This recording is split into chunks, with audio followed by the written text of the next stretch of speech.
जय हिंद। आज आपके लिए इस वीडियो में उपहार प्रतियोगिता अंकगणित जूनियर चैप्टर 2 संख्याएं नंबर्स का पार्ट 2 वीडियो बनाने जा रहे हैं। और इस पार्ट 2 वीडियो में आज का टॉपिक रहेगा साथियों संख्याओं के प्रकार, जिसको इंग्लिश में बोलते हैं kinds of number. Kinds of number में यानी संख्याओं के प्रकार में आज जो है तीसरा प्रकार देखेंगे। तीसरा प्रकार क्या है? पूर्णांक संख्याएं, जिसको इंग्लिश में इंटीजर्स बोलते हैं। क्या बोलते हैं? इंटीजर्स बोलते हैं।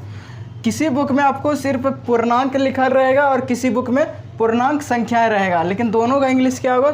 इंटीजर्स ही होगा। ऋणात्मक संख्याओं शून्य यानी जीरो एवं प्राकृत संख्याओं के समूह को पूर्णांक संख्याएं कहते हैं यानी इंटीजर कहते हैं। इसे आई या जेड से सूचित किया जाता है। इंटीजर को आई या जेड से सूचित किया जाता है। जैसे आई या जेड बराबर क्या लिखे हैं? -3, -2, -1, 0, 1, 2, 3। ये सभी किसका उदाहरण हो गया? तो पूर्णांक संख्या यानी इंटीजर्स का उदाहरण हो गया।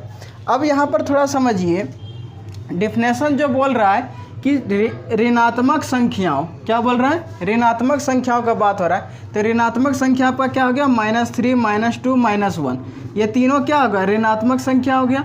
उसके बाद शून्य, शून्य यहाँ पर दिख रहा है यानी जीरो।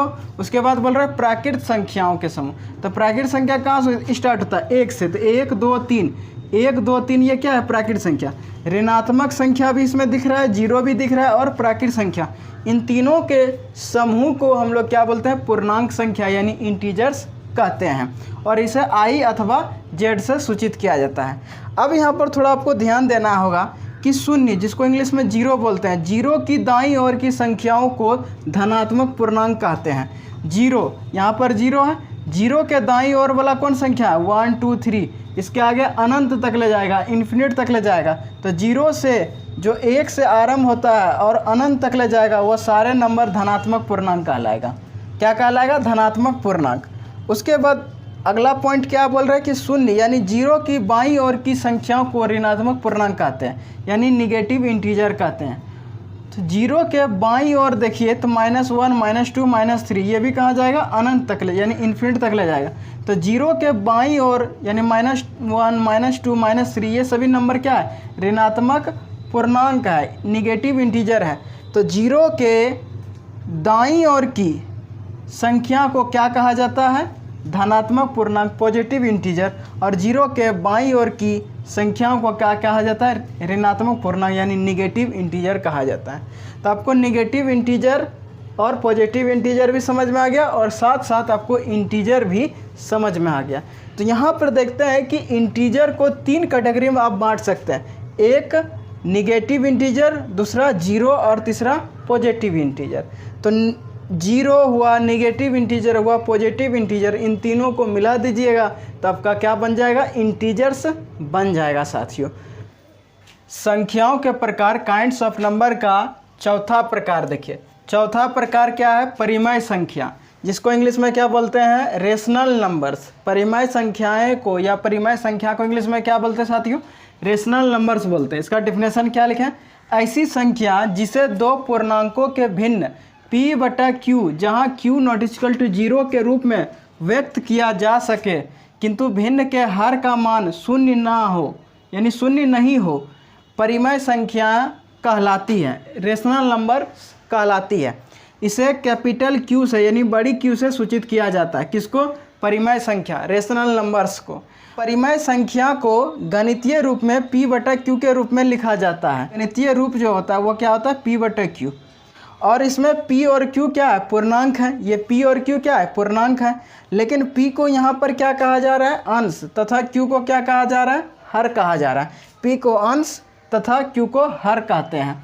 और इसमें बात हो रहा है कि Q का मान 0 नहीं लेना है। Q का मान 0 लीजिएगा तो वह अर्थहीन परिमेय संख्या कहलाएगा।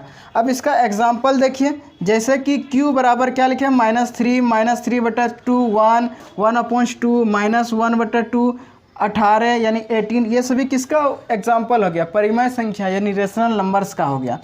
अब थोड़ा समझते हैं कि यहाँ पर जो बोल रहा है कि परिमेय संख्या जो होता है उसे हम P/Q के फॉर्म में लिखते हैं। परिमेय संख्या को किस रूप में लिखते हैं? P बटा Q के रूप में लिखते हैं, अंश बटा हर के रूप में लिखते हैं। और इसमें बता रहा है कि Q का मान जो है 0 नहीं होना चाहिए, यानी Q का मान 0 नहीं लेना है। क्यों नहीं लेना है 0? अब थोड़ा इसको समझिए, Q का मान 0 नहीं लेना है। जैसे कि मान लीजिए कि 2/0 लेते हैं और 0 से जब 2 में भाग देते हैं तो 0 बार में, फिर क्या आ गया, घटकर 2 ही आया, घटाने पर क्या आया, 2 आया। 0 जब 2 में भाग दिया तो कितना बार में, 0 बार में, क्योंकि किसी भी नंबर में 0 से गुना करिएगा तो उसका आंसर क्या आएगा, 0 ही आएगा।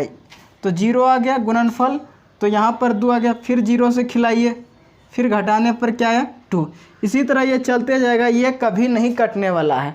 और शेष फल बार बार क्या आ रहा है, 2 आ रहा है, इसीलिए कभी भी 0 से भाग नहीं देना है P में, इसीलिए Q नॉट इक्वल टू 0 होता है। और यही इसका उल्टा यदि देखा जाए, इसका उल्टा देखिएगा, यानी जब कोई नंबर है, यानी 0/2 करके देखते हैं, तो 0 में 2 से भाग देगा तो देखिए 0 बार में कट गया, ये पूरे रूप से कट गया। इसलिए P का मान आप 0 रख सकते हैं, P का मान जो है आप 0 रख सकते हैं, लेकिन Q का मान आप 0 नहीं ले सकते, नहीं रख सकते हैं। इसीलिए Q नॉट इक्वल टू 0 परिमेय संख्या में होता है। तो आपको समझ में आ गया कि परिमेय संख्या क्या होता है।